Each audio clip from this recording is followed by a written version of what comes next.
season was a big disappointment for the Los Angeles Lakers. They probably won't end up making the play-in tournament, and with that, they could look to shake up their roster in the offseason, and Brian Windhorst thinks that an Anthony Davis trade will be something that will be discussed among the Lakers front office, and I don't know that they will end up trading Anthony Davis. It's probably unlikely, but we're going to be looking at a trade scenario where Anthony Davis would go to the Chicago Bulls. Because although Bill Simmons did mention the Knicks as a potential destination, I just don't know how a trade would work out between the Lakers and Knicks unless the Knicks were willing to trade RJ Barrett, and I don't know that they would be willing to. But let's get into the trade scenario. So, in this trade, Mike Muscala, Alex Caruso, Lonzo Ball, Cam Reddish, and Patrick Williams would all be joining the Los Angeles Lakers. And the Lakers would get a 2027 top 5 protected first-round pick from the Bulls.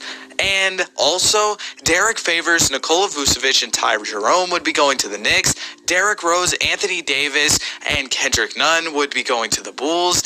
And then Julius Randle would be going to the Oklahoma City Thunder. And the Thunder would also be getting a lot of future second-round picks. So, my thinking behind this trade is that although the Chicago Bulls ended up getting off to a great start in the regular season, they could use another star on their team who could help them in the postseason, and we saw what AD did in that 2020 playoff run. Although recently Anthony Davis's numbers have been a little bit down from that playoff run, and also his efficiency from the three-point line has continued to decline. He's under 20% this season, and in the 2019-2020 season, he was shooting it at 33%. I do think that the Bulls could use another star because they really struggle against the top teams in the league, so bringing in a guy like AD could help solidify their roster. And also, in this trade, the Lakers would bring back Lonzo Ball, and Lonzo Ball has played really well for the Bulls this season. They would also bring back Alex Caruso, who, if you have watched the Lakers for some time, you know that he was a really impactful player for the Lakers, and his absence has really hurt this team. And then they would bring in Patrick Williams, who was the 4th overall pick in the 2020 NBA draft, and I think that his potential could really help out this team as well, because in this trade the Lakers would be getting significantly younger while also getting guys who I think could have an impact on their team right now.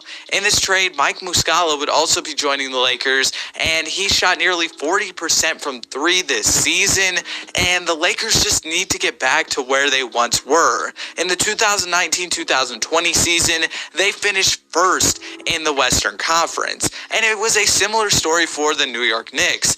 Last season, they were really good. They were the 4th seed. Julius Randle won the most improved player. But then this year, the New York Knicks are not even going to make the playoffs, and Julius Randle's play has declined, so they could move on from Julius Randle, and they would bring in some guys on 1-year contracts, and that would allow them to have some more roster flexibility going into the future. That's it for the video. Have a great day. Be sure to like and subscribe.